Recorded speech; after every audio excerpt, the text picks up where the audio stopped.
Banking and pension updates. यहाँ पे हम पेंशन की जो न्यूज़ है वो बहुत ही प्रॉपरली अब तक लेके आने की कोशिश करते हैं दोस्तों। तो जो लेटर है exactly what is that letter, we gonna read that and see what are the developments here. So October 2 का लेटर है। The assistant general manager MD CEO union bank of India central office Mumbai, non payment of updated pension to employees and payment of unauthorised pension to whole-time directors.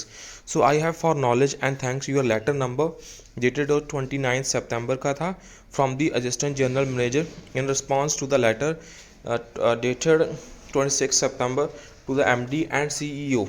It is stated in the letter that whole-time directors are being provided pensionary benefit as per the instruction जो हमें received हुई हैं from DFS. So whole-time directors को pensionary benefits मिल रहे हैं दोस्तों।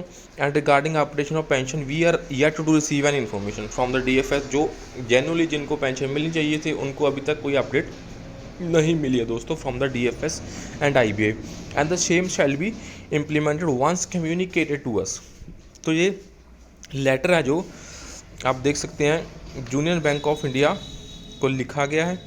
उसके बाद the former make it crystal clear that misapplication of pension fund in breach of जो रेगुलेशन 5(2) है to pay pension to whole time directors who cannot be paid pension from the pension fund as they are not the employees. जो whole time directors हैं उनको pension दी जा रही है although they are not the employees. तो इसलिए जो ब्रीच हो रहा है सेक्शन 5(2) का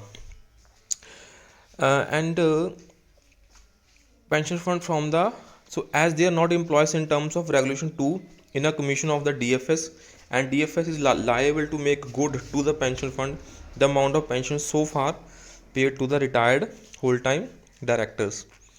So while not updating the pension in the bank simultaneously with the updating of pension in RBI में, आपको पता है मार्च 2019 में पेंशन अपडेट हो गई है।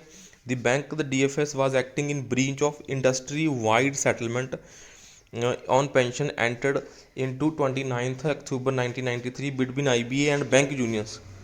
आपको पता ही है अभी 1993 में पेंशन का जो एक्ट है वो लागू करा गया था दोस्तों। So while not updating pension to the level of 50% of the running pay bands corresponding to the pre-revised scales of pay from time to time, the bank and DFS was neglecting the ruling dated 1st July 2015 of Honorable Supreme Court in Civil Appeal 1123 of 2015, that is a state of Rajasthan versus Mahendra Nath Sharma and ORS, so which forms the law laid down by the Supreme Court।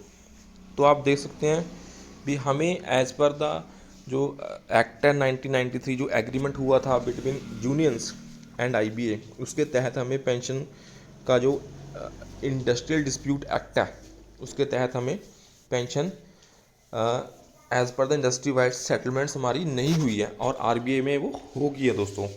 उसके बाद the code of conduct envisaged for the members of board and top executive of the banks also required that they all act in conformity with various law. So I therefore request you to kindly update the pension of employees expeditiously. This was the letter and its copy was sent to the Secretary Government of India DFS जीवन दी building. तो आप यहाँ पे देख सकते हैं this copy is already they have sent to mister CN Venugopalan ji sent to DFS। तो exactly we gonna see, आप देख सकते हैं Honorable Prime Minister of India. So next, the application is sent to the Prime Minister of India, PMO, New Delhi, most venerable Prime Minister. So यहाँ पे आप देख सकते हैं non updation of pension and miss application of pension funds by union bank of India. तो ये letter अभी prime minister के ऑफिस में भी उन्होंने भेज दिए CN वेणुगोपालन जी ने। So as Union bank of India was not updating pension to its employees as mandated by regulation 35(1) and regulation 56 of pension regulations and was misapplying the pension funds, और जो pension funds हैं उनको miss apply कर रहे हैं for paying pension to retired whole time directors who are not even employees as defined by regulation 2 of the pension regulation to qualify the pension, हालांकि वो employees भी नहीं है। So I informed the wrongs to the MD and CEO of the bank. The bank replied that the whole time directors of bank are being provided pensionary benefit as per जो instructions उन्हें मिली हैं from the DFS. So regarding updation of pension we are yet to receive any information instruction from DFS. और वो बोल रहे हैं हमें कोई इन्फॉर्मेशन DFS या IBA से नहीं मिली है. And the same shall be implemented once communicated to us. The reply is not only unsatisfactory but also insensitive.